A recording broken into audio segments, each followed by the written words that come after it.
There are places in this world where silence is heavier than sound.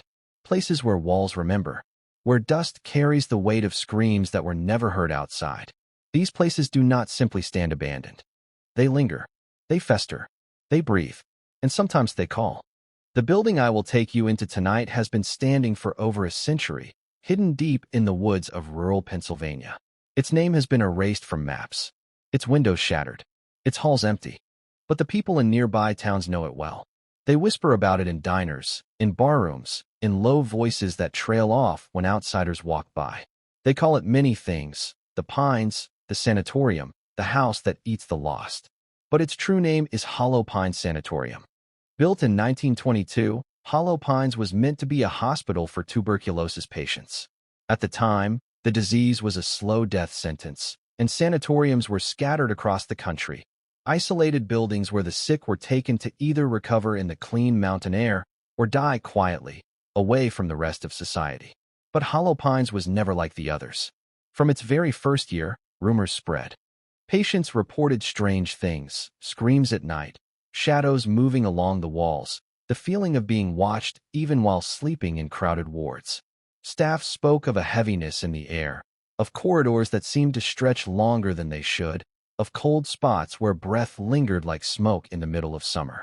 And then, people began to vanish.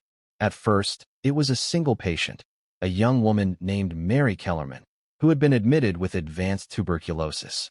One night, a nurse brought her supper, left the room for only a moment, and returned to find her bed empty.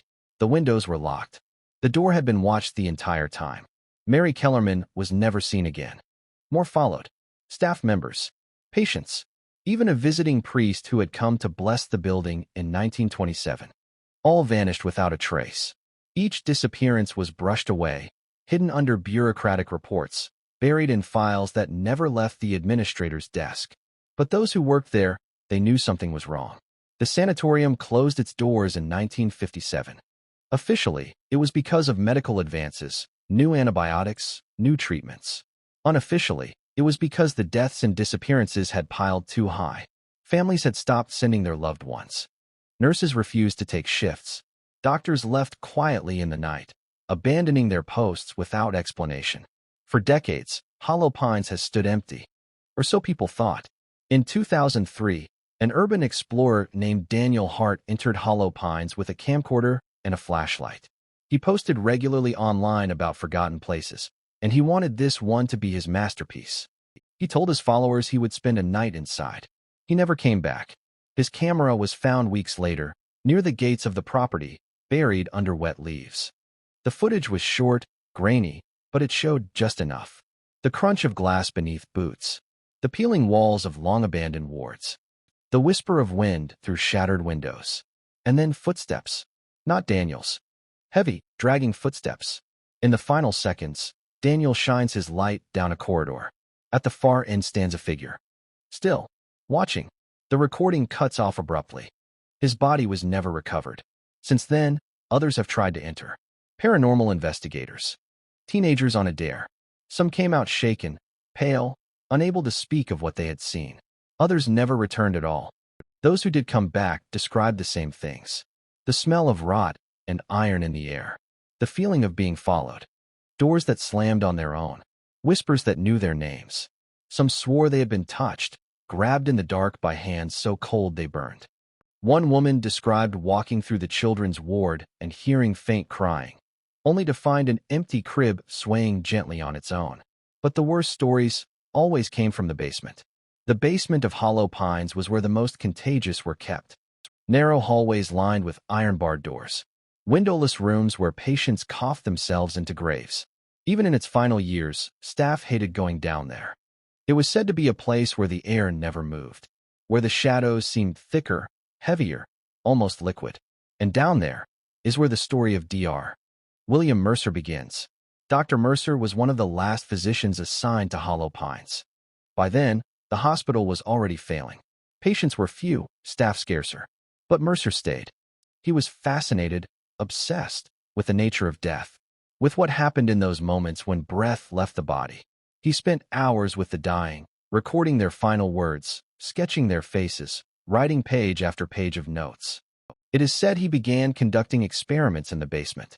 Not medical experiments, something else. Something darker.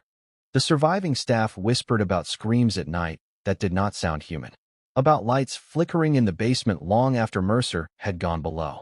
And then one night, he never came back up. Some believe he died there.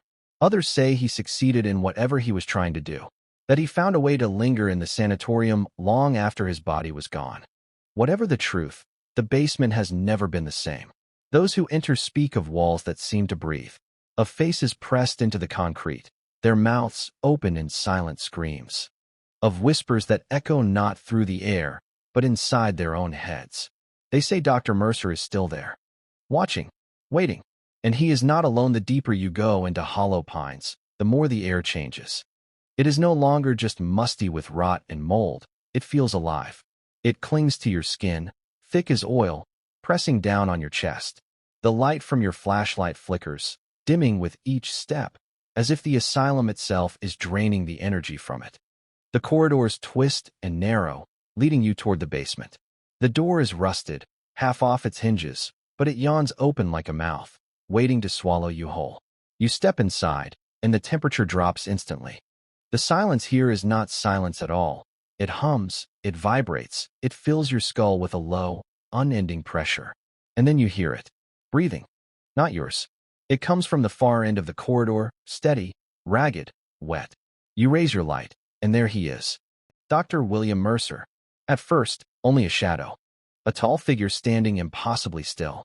But then he steps forward, and his face is revealed. Skin stretched thin, yellowed with decay. Eyes black, bottomless, devouring the light. His mouth curls into a smile too wide, a smile that splits as if the skin itself cannot contain it. Behind him, the walls come alive.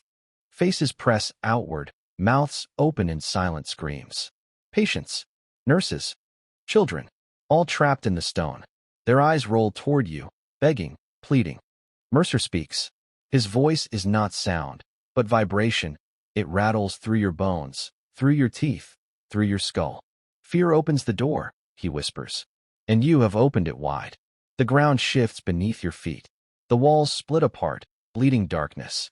You are dragged into it, into rooms that should not exist, into hallways that spiral endlessly downward. Everywhere you look are the dead, twisted, broken, screaming. Some crawl toward you with hands worn down to bone. Others hang from the ceiling, swaying in silence, their faces hidden beneath burlap sacks. And in every corner, in every reflection, in every shadow, Mercer is there, watching, smiling. The light dies. Your last vision is of the surgical chair in the center of the basement.